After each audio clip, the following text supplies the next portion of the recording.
My mom went to Europe for a month and left me with $20 when I was 11. When they finally came back, what my mom saw made her gasp. No, no, this can't be happening. My name is Emma, and I was 11 years old when all of this happened. Last summer, my mom packed her bags and flew off to Europe for an entire month, leaving me behind with nothing but a wrinkled $20 bill pressed into my hand. As she dragged her suitcase toward the door, she smiled real big and said, "You're independent now." Then she added, like that settled everything. "You're not a baby anymore. If you get hungry, just order food." Independent. That was her word, not mine. I stood there staring down at the bill in my palm. $20. No plan. No babysitter. No instructions. Not even a real goodbye. Just a fake kiss on my forehead. The sound of her suitcase bumping down the driveway, and the front door shutting behind her. "I'll be fine," I said out loud to the empty hallway, like saying it might somehow make it true. But my hands were already shaking. There was nobody else in the house. No one to cook. No one who even knew I had been left alone. I tried to convince myself this was some kind of test, something I could win if I tried hard enough. Day one, I told myself, I'll prove I can handle this. I lined up the few cans sitting in the pantry, opened the fridge that was already half empty, and pushed my fear down as deep as I could. If my mom really thought I was independent, then maybe she deserved to see what that actually meant. Because as the days of that month crawled forward, that $20 would disappear, the food would run out, and the quiet inside our house would turn into something way worse than loneliness. And when they finally came back, what my mom saw inside that house made her whisper, "No, no, this can't be happening." Do you want to know how being left alone at 11 years old with just $20 turned into the one choice that made my mom regret everything she ever did to me? Stick with me, and you'll see exactly how I made sure she would never forget it. The first real problem showed up about 10 minutes after the taxi pulled away. My mom had tossed an emergency credit card onto the counter like it solved everything. There was just one small issue. It wasn't activated, and I didn't know the PIN. I figured that out the hard way, standing in the doorway with my phone in my hand, trying to order food, while app after app rejected the card. So that was it. Just me, a useless credit card, and $20. On day one, I turned it into a game. I sliced bread as thin as I possibly could, spread peanut butter so carefully it barely covered the surface, and told myself this is how real survivors lived. I even joked to myself that someday this would make a great story. By day three, it stopped being funny. The pantry looked like one of those before pictures from a hunger commercial. A couple cans I didn't know how to open without hurting myself. A box of cereal that was mostly air, and a jar of pickles I absolutely hated. My stomach growled so loud it embarrassed me, even though no one else was there to hear it. I tried to distract myself. I turned the TV on and let random shows play just so there was noise, anything to drown out the creaking sounds of the house. I opened my mom's laptop and stared at her work emails stacked up like they mattered more than anything else in the world. At one point, I grabbed my notebook and wrote a big word across the top of the page, evidence. Under it, I scribbled, left alone at 11. $20. No food plan. No check-ins. I didn't know exactly what I planned to do with that, but writing it down made something shift inside me. If they thought I was old enough to be alone, then I was old enough to remember everything, to document everything, to show someone, someday, how my mom chose a vacation over me. I picked up my phone and opened a video app. Day 3. I said quietly into the camera. My face looked smaller than I expected on the screen. I'm still alone. The car doesn't work. I ate the last decent thing in the fridge yesterday. I paused, swallowing hard. If you're seeing this, it means someone finally asked what happened to me. I saved the video and locked my phone, my heart pounding. Part of me hoped no one would ever see it. Another part of me wanted that clip to blow up in my mom's face the second she walked back through the door. I thought about my best friend, Emma, and hovered over her name on my phone. If I texted her, I'd have to admit the truth, that my mom left me, that I was hungry, that I wasn't okay. Instead, I sent something normal. How was your trip? She didn't reply. Maybe she was off by a lake somewhere, eating burgers with her family, not even checking her phone. My stomach twisted. By day 5, hunger felt like a fog in my head. I got dizzy every time I stood up too fast. I found a half-empty box of cereal shoved in the back of the cupboard and ate it dry, straight from the bag, trying to make each handful last. I opened my notebook again and added another line. Day 5. Still no call from mom. Not even a text. Then I wrote one more sentence, slower this time. If I disappear, this proves it wasn't my fault. That was the moment my thinking changed. This wasn't just about surviving until she came back anymore. This was about what would happen to her once people finally realized what she had done. By day 7, my body felt weak, but my anger felt stronger than ever. I shuffled over to the front window and looked out at the street. Kids rode their bikes past the house. A dog barked at a delivery truck. A couple walked by holding coffee cups. Normal lives. Normal parents. I looked at our empty driveway and whispered, "You chose Europe over me. Do you have any idea what that's going to cost you when someone finds out?" Almost like the universe heard me, the doorbell rang. I froze, cereal crumbs still stuck to my fingers. Nobody ever rang our doorbell. Not really. Kids knocked. Packages got dropped off. The bell rang again, followed by 3 sharp knocks. My heart slammed against my chest as I walked toward the door. For a second, I thought about pretending I wasn't home. If it was someone selling something, they'd eventually leave. But another thought pushed through my fear. What if this is it? What if this is the moment someone finally sees me? My hands were shaking as I reached for the handle. If you were 11 years old, starving, and completely alone, would you open that door, or would you keep pretending everything was fine? I cracked the door open just enough to see who was standing there. On the porch was a man wearing a green jacket with my school's emblem stitched on the chest. It took me a second to recognize him without a classroom behind him. "Hi, Emma," he said gently. It was Mr. Parker, the school counselor. "I've been trying to reach your parents," he continued. "They didn't answer. Do you mind if I come in for a moment?" My first instinct was to lie, to say everything was fine, to tell him my parents were just out, and that I didn't need anything. My fingers relaxed on the door handle, almost on their own, and I stepped back to give him space. "Yeah," I murmured. "I guess." He walked inside, and as soon as he did, the quiet in the house felt heavier, like it had weight to it now. The dirty dishes in the sink, the bare countertop, the fruit bowl with almost nothing left in it. All of it suddenly looked like proof. Not something I had planned to show, but something I had accidentally exposed. "Are your parents at work?" he asked, scanning the room, like he expected someone to walk in at any second. "They're in Europe," I said. My voice came out flat, and that surprised me. "In Europe?" His eyebrows lifted. "For how long?" "A month." "A month," he repeated. "And who's staying here with you?" I swallowed hard. This was it. The line I couldn't uncross. The moment where I could protect them, or tell the truth. My fingers twisted the hem of my shirt. "Just me," I admitted. "They said I was old enough." Something in his face changed instantly, like a switch being flipped. The polite concern sharpened into something serious. He pulled out a chair and sat down at the table, then gestured for me to sit across from him. "Emma," he said gently, "how long have you been alone?" "A week," I whispered. "Almost. Do you have enough food? Enough money?" A small, bitter laugh slipped out of me, and I barely recognized it as my own. "They left me a credit card that doesn't work," I said, "and $20. He stared at me for a long moment. It wasn't the kind of look teachers give you when you forget homework. It was heavier than that, like he was mentally listing all the ways the situation was wrong. "This isn't okay," he said finally, his voice low. "You know that, right?" I shrugged, even though my chest ached. "They said they needed a break. That I'm mature. That I should be able to handle it." "And how have you been handling it?" he asked. I wanted to say fine. I wanted to keep pretending. But then my eyes landed on the notebook sitting on the table. The word evidence stared back at me in my own handwriting. "I've been hungry," I said instead. "And scared. And I've been writing things down." "Writing things down for what?" he asked. "Just in case something happens to me," I replied quietly. "So nobody can say they didn't know." Silence settled between us. At first, I hated it. Then I realized something. He wasn't ignoring it. He was sitting with it, feeling it. He leaned forward. "Emma, leaving an 11-year-old alone for a week, let alone a month, with barely any food and no supervision isn't just irresponsible. It's dangerous. It's neglect. And there are laws about this." My heart pounded in my ears. Neglect. Laws. Those words felt like they belonged on TV shows, not in my kitchen. "What happens if someone finds out?" I asked, my voice suddenly smaller. "Agencies get involved," he said carefully. "Child Protective Services. There could be an investigation. Your parents could face serious consequences." There it was. The thing I hadn't dared to say out loud.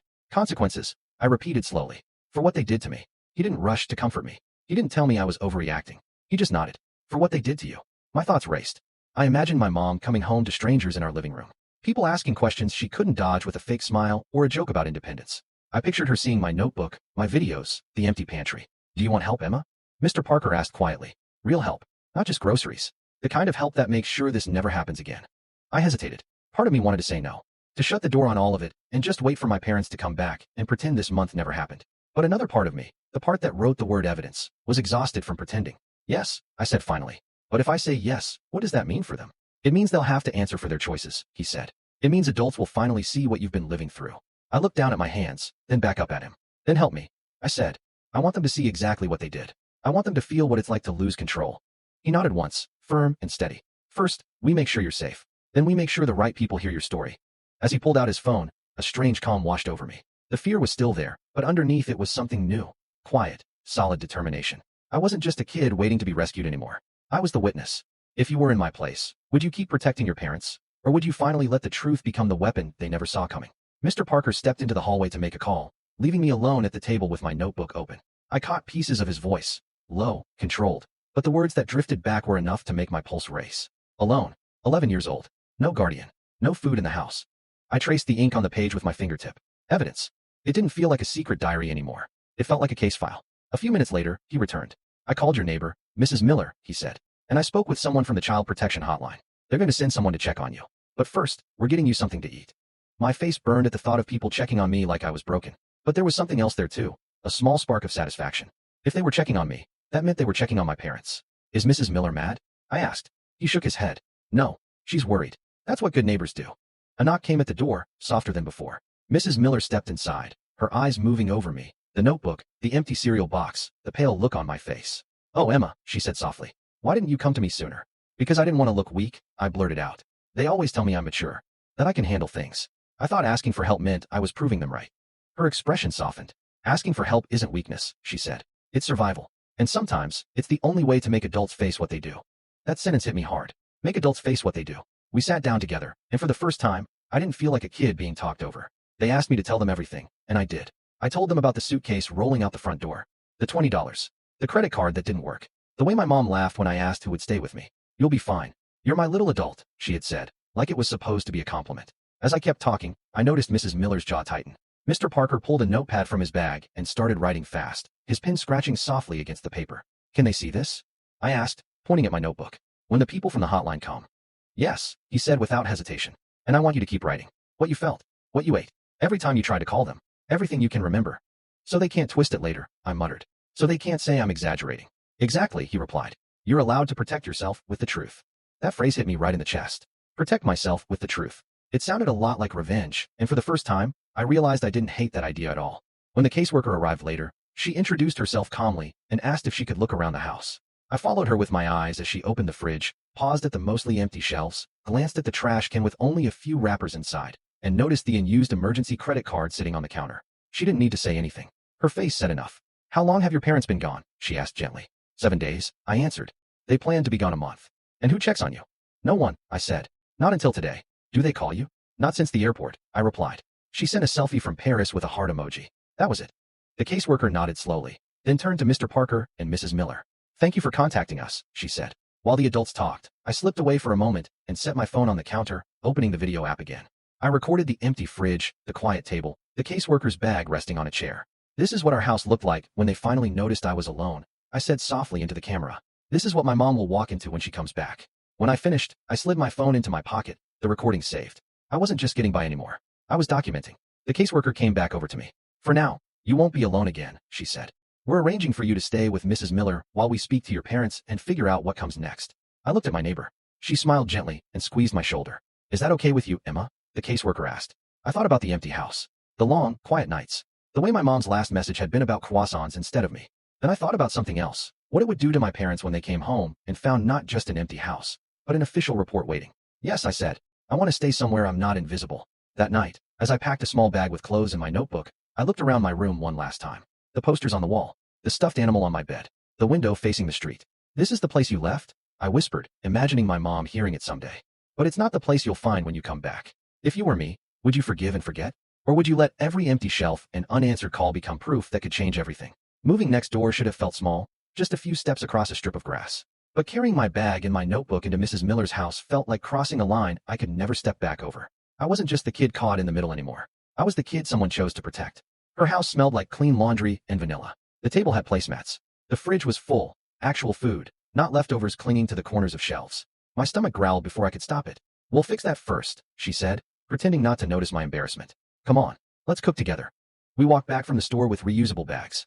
This time, she didn't grab random things. She let me choose. Pasta, sauce, vegetables, bread, fruit, food that would last. Food that made the kitchen look like someone really lived there. Keep the receipts, Mr. Parker said quietly as we unloaded the bags.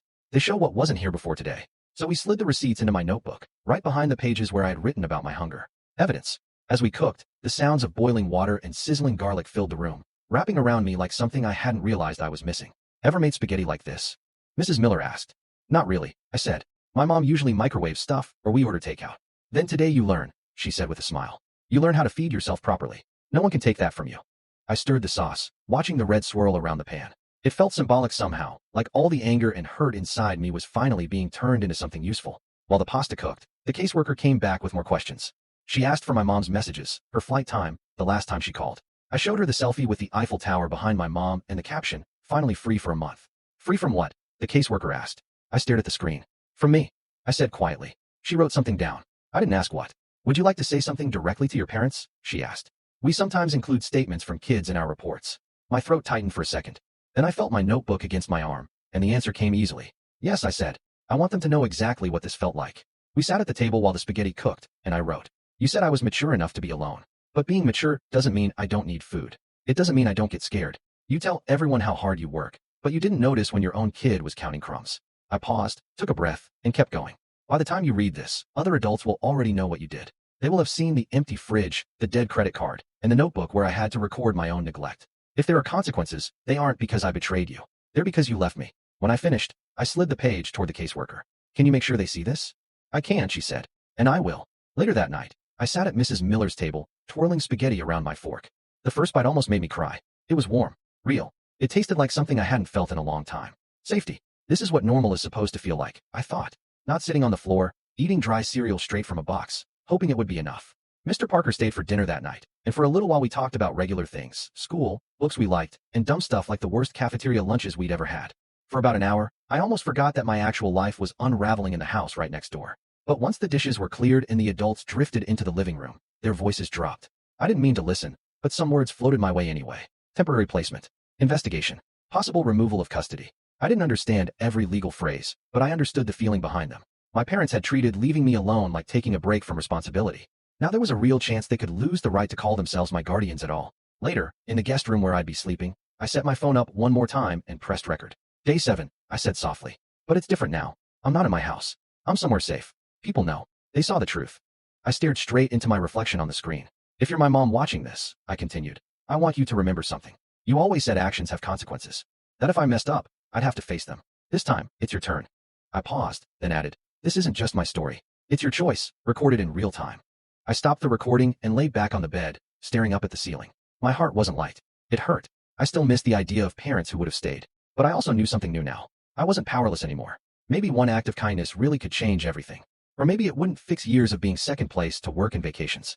Maybe all it would do was give me the strength to walk away when the time finally came. The days at Mrs. Miller's house felt strange at first, like I'd wandered into someone else's family by accident. I woke up to the smell of breakfast instead of my stomach growling. Someone always asked how I slept instead of assuming I was fine. For the first time in a long while, I didn't have to prove I was independent just to be tolerated. But even with all that warmth, there was a countdown ticking in the background. Every adult knew it. I knew it too. Eventually, my parents would come back. Eventually, they'd have to face everything they left behind. On the second night, my phone buzzed while I was sitting at the kitchen table doing homework. A number I recognized lit up the screen, my mom's work phone. I stared at it until the display started to dim. Aren't you going to answer? Mrs. Miller asked gently. My fingers shook. What if she was just calling to yell at me for ruining her trip? Then you'll know exactly where you stand, Mrs. Miller said calmly. But you don't have to talk to her alone. I tapped accept and put the phone on speaker. Emma. My mom's voice snapped through the line, sharp and irritated, not worried. What's going on? Why is someone from Child Services emailing me about an investigation? Why is your school involved? Do you have any idea what this looks like for me? There it was. Not are you okay? Not are you safe? Just what it looked like for her. I swallowed hard. They're involved because you left me, I said. My voice trembled, but I kept going. You went to Europe for a month. You left me alone with $20 and a credit card that didn't work. They saw the house. They saw the fridge. They saw everything. You're exaggerating, she shot back immediately. There was plenty of food. You've always been dramatic. And you're 11, not a toddler. I can't believe you turn people against us like this. Do you know what you're doing to our reputation? Across the table, I saw Mrs. Miller's jaw tighten. She leaned closer to the phone so her voice carried. This is Mrs. Miller, she said firmly. I'm the neighbor. I'm also the one who bought your daughter groceries because there was almost nothing left. This isn't about reputation. It's about safety. There was a sharp inhale on the other end. Why are you interfering? My mom snapped. This is a family matter. Emma is fine. I glanced at my notebook beside me, open to the line that read, no call for 7 days. No, I said quietly, cutting in before anyone else could speak. I wasn't fine, and I'm not fine with what you did. There was a pause.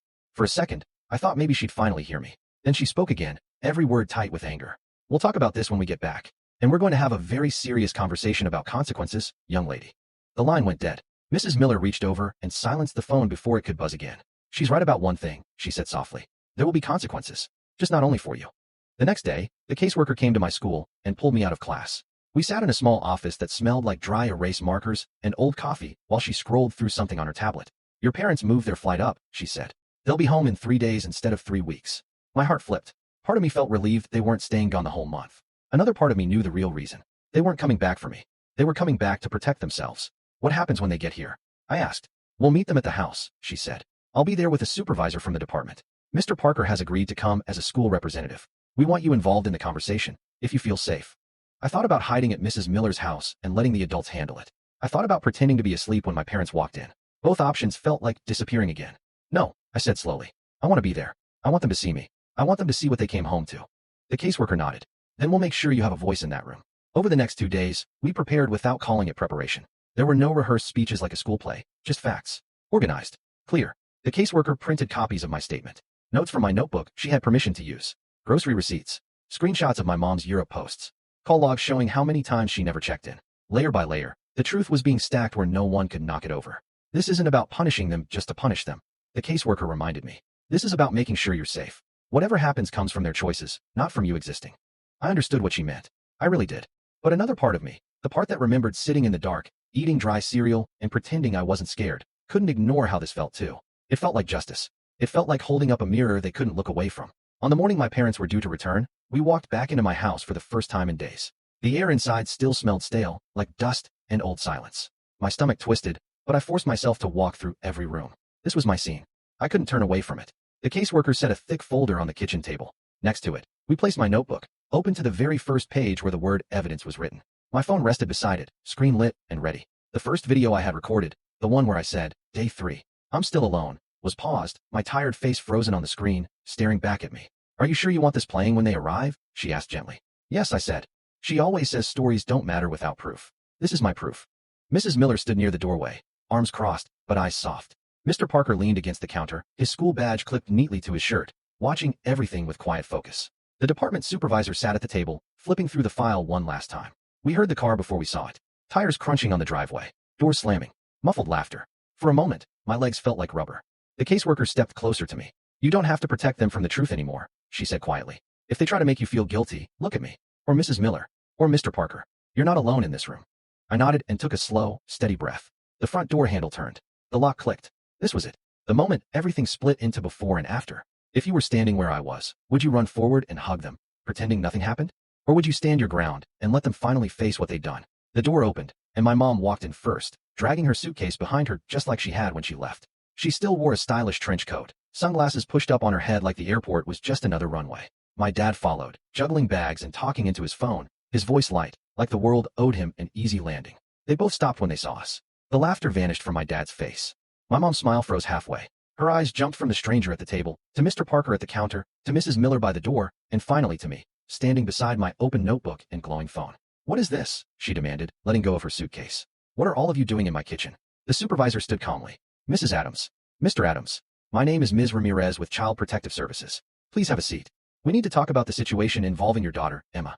My mom didn't sit. She stared straight at me, her eyes sharp. "Emma," she said. "What did you tell them?" For a split second, the old instinct tried to take over. The urge to shrink, to apologize, to twist the story until she wasn't angry anymore. Then I saw the phone screen. That smaller, tired version of me from day 3. I lifted my chin. "I told them what happened," I said. "I told them the truth." My dad tried to smooth things over. He set his bags down and forced a laugh. "There's clearly been a misunderstanding," he said.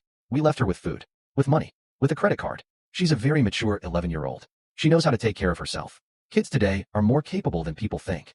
The supervisor slid a printed sheet across the table. "This is the activation record for the credit card," she said. "It was never set up with a PIN.